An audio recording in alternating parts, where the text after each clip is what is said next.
Welcome back to the AI Beginner Podcast, the friendly home for anyone learning AI without the overwhelm. I'm Steve, and today we're diving into one of the most common questions I get from new learners. What's the biggest mistake people make when they start using AI?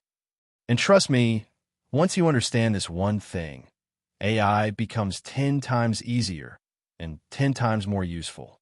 We'll get to that in a moment, but first, let's jump into today's listener question. Listen to questions. Today's question comes from Maria, who asks, "Hey Steve, I've tried using AI, but sometimes it feels like it gives me surface-level answers. Am I doing something wrong?" Great question, Maria, and the short answer is, you're not doing anything wrong. This is something almost everyone experiences in the beginning. AI gives surface-level answers when the instructions are surface-level. The more context, clarity, and direction you give, the better the output becomes. Think of AI like a super-fast employee. If you say something like, "make something," you get a crummy response.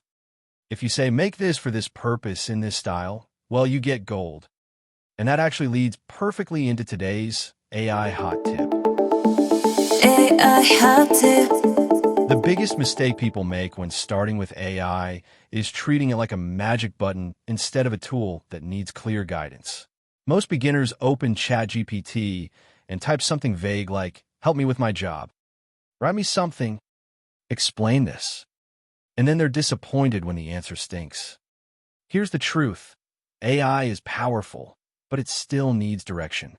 It's like having a brilliant assistant who waits quietly until you tell them exactly what you need. The more specific you are, the smarter AI becomes. So here are 3 quick fixes that instantly improve your results. Number 1, give AI a role. When you tell AI who it should be, it knows how to think. Instead of saying, "fix my writing, try this," act as my writing coach. Rewrite this paragraph to sound clearer and more friendly, and keep it under 120 words. Or, instead of saying, "help me with my project," say, "act as my project assistant. Help me outline a simple 5-step plan for training new staff in plain English." Number 2, add context. Context completely changes the output.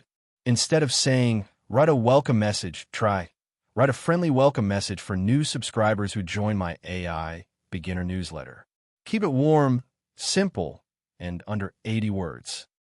Or instead of saying, "explain AI to me," say, "explain AI to me as if I'm brand new and easily overwhelmed by tech." Use simple language and give me one real-life example. Number 3, show examples. AI learns instantly from patterns. Instead of saying, "write this in a better style," try, "rewrite this in the same style as the example below," friendly, simple, and conversational.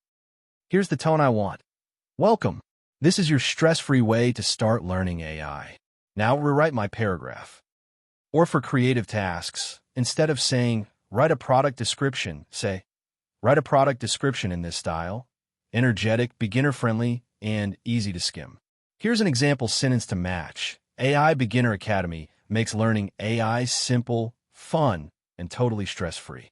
Now, write the description. Once you stop treating AI like a magic button and start treating it like a collaborator, everything gets easier. It becomes clearer, more helpful, and truly your tool. For most people, this simple shift is the moment where AI finally clicks. Optimistic AI thought of the week. Here's your optimistic thought of the week. AI isn't here to replace humans. It's here to restore what makes us human. Think about it. AI handles the repetitive, boring, time-consuming tasks, which means you get more time for creativity, people, ideas, opportunities, and growth. The future isn't AI versus humans. It's humans using AI versus humans who don't. And you're already choosing the better path. Thank you so much for spending a few minutes with me today. If you'd like simple, friendly ways to learn AI at your own pace, you can explore more at aibeginner.net. I appreciate you being here, and I'll see you in the next episode.